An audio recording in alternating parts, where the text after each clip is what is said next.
Hello, my name is Daniela. Thank you for joining me today. I kind of want to have fun, like share knowledge with this and my personal experience and just see how you like it. The information that I'm going to share. It involves sleeping. And a lot of us that started our light worker journey earlier, whatever you want to call it, right? Our soul work.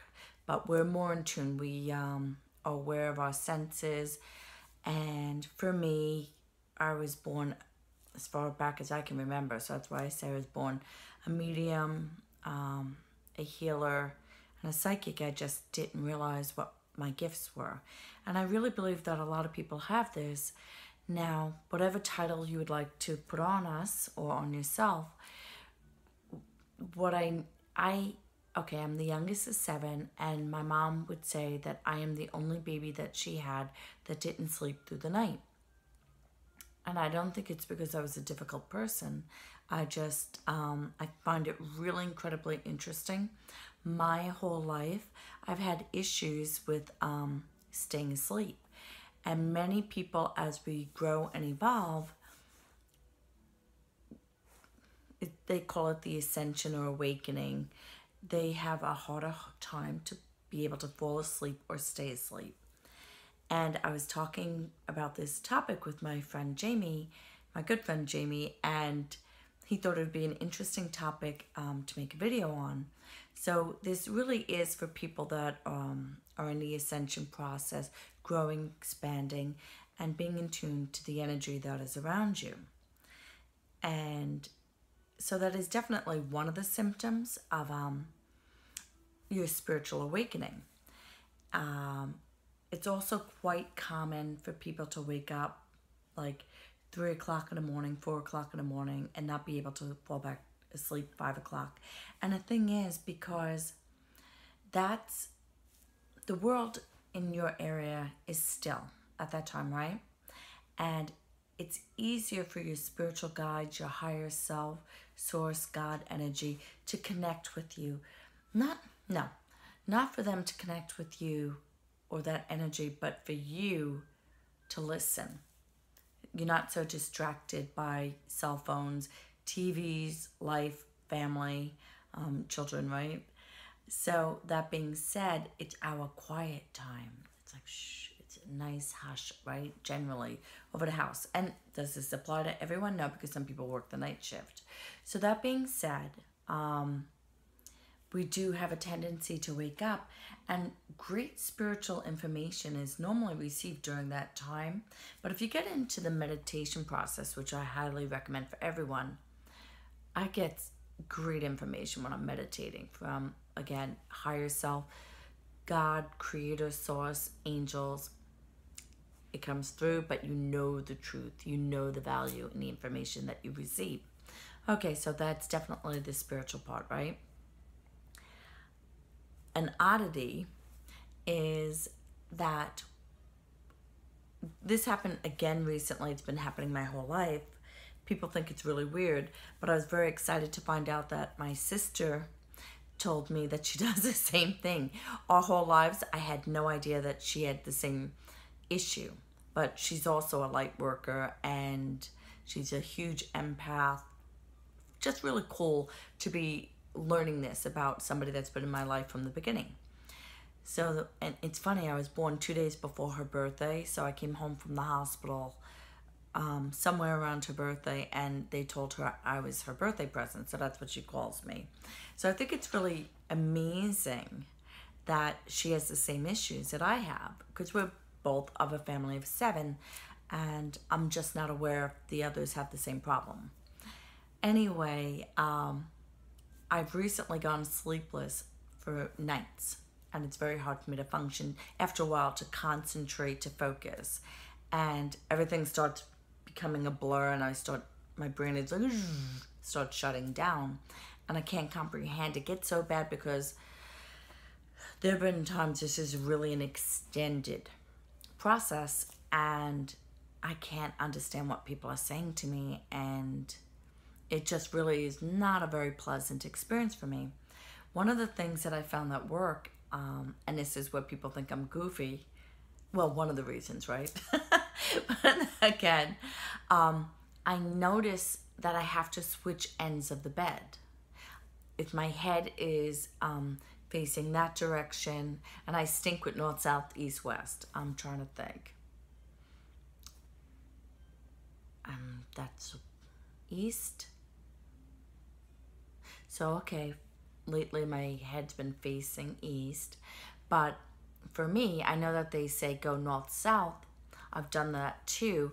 And no matter what position the bed is in, I still have the problem. So lately when I switch to west, have my head on the direction facing west, I sleep like a baby.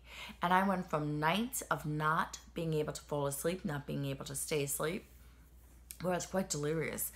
All of a sudden it's like ding, middle of the night, go to the end of the bed. And I did, and it's an immediate relaxation.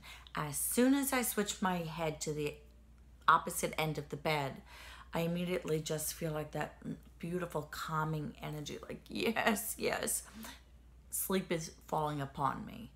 And I just feel so relaxed. And I find amazing things since I recently did this switch.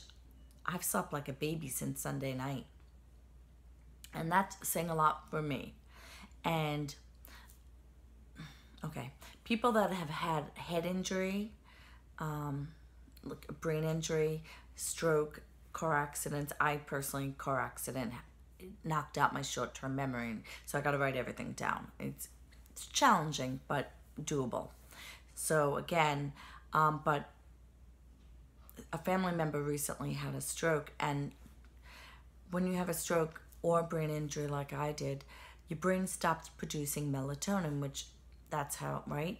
Your body releases it, your brain releases it, and relaxes your body. It's like the signal, nighttime. And no exaggeration, I was involved in a car accident about 20 years ago. And I've had an even worse time sleeping since that incident. And after a while, you just think this is what it is. I had taken something over the counter to help me sleep because the doctors would try to help me with this and give me prescription drugs, and that didn't work either. And even if you go, for me, several nights without sleeping, and then I took a sleeping pill, maybe occasionally it would work, but then I'd be so like out of it in the morning. That didn't work for me. Just for me personally, I'm not a doctor or anything, so you'd have to go see somebody. But melatonin helps me. And again, not always. There are times like nothing seems to help, and it's very frustrating. So what I've learned now is, like, I try meditation. Sometimes I can fall asleep doing meditation. I listen to different things to help relax you. And because there's one with the beats, one, you wear earbuds because it's a different signal coming into each ear. You can't just listen to it like without earbuds because it won't be effective. I've tried many, many things, warm baths and stuff. But when you're very sensitive to energy, we have to go the extra mile to find out what works for us. And I love that just switching my head from the top to the bottom is amazingly effective. Another suggestion, I wasn't going to talk about this, but I recently took an online clearing course, meaning, like, maybe that's not the right word, getting rid of clutter.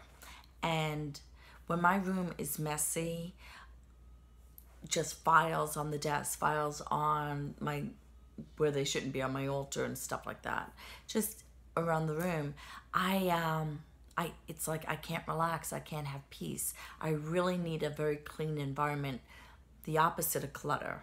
I guess that doesn't mean it's dirty, but having too many material things drives me insane. Simplicity for me is a key, and it really is very beneficial to most people. And I recently took an online course with Denise Lynn, I believe her name is, on Hay House. Absolutely phenomenal. The way that it can improve your life is quite amazing. So clearing your space will also help you for better sleep, not just in manifesting things in your life. What else? What did I want to talk to you about? So I think it's really interesting. I did a little quick study, and there is, when you Google it, it took me a long time to find it, because when I used the word polar, it wanted to go with bipolar instead of like the, north-south polar. But I went to magnetic field, and that seemed to get a better response. And there is science out there that as the shifts in the magnetic field happen, it impacts our sleep. It impacts our energy, our clarity, and also solar flares, like that kind of energy coming into our environment also affects our sleep, our behavior, our decision-making process. And they were saying both activities work hand in hand. I thought that was kind of cool, because for years now we've been having increased energetic solar flares, energy coming in from the sun, and was more talked about years ago. Like I remember around 2012, 2011, not so much anymore. But anyway, that's still happening, affecting us, and the shifts with energy, right? And I love it because what I read is it's opening up the heart more and more, and releasing old program that doesn't serve us, damaged program belief systems. So they're happening at the same time. So once again, be loving and kind to yourself during this process. But again, try to find healthy ways to help you relax and be able to go to sleep. Again, when that's not going to happen for me, I'll do the meditation, but then I'll also do things like when I can tell this is going to be a sleepless night, at least I feel like I'm doing something positive. I like to learn. So if I can listen to something, even very passively, right? Dr. Wayne Dyer, different people, scientists, to help me to better understand what's going on in this process, because science is coming more and more, not all scientists, but there are more and more scientists that are understanding the spiritual connection. So it's becoming a union, which I really feel it's meant to be. Well, I hope that you liked this video on sleep or lack of. And my name is Daniela DeCastro. If you would like to get a reading from me, or mediumship reading, psychic healing, www.danieladecastro.com. If you enjoyed this information, please sign up to my YouTube channel, become a subscriber, and definitely give me a thumbs up if you found this information helpful and useful. Many blessings to you. Love and light. Bye-bye.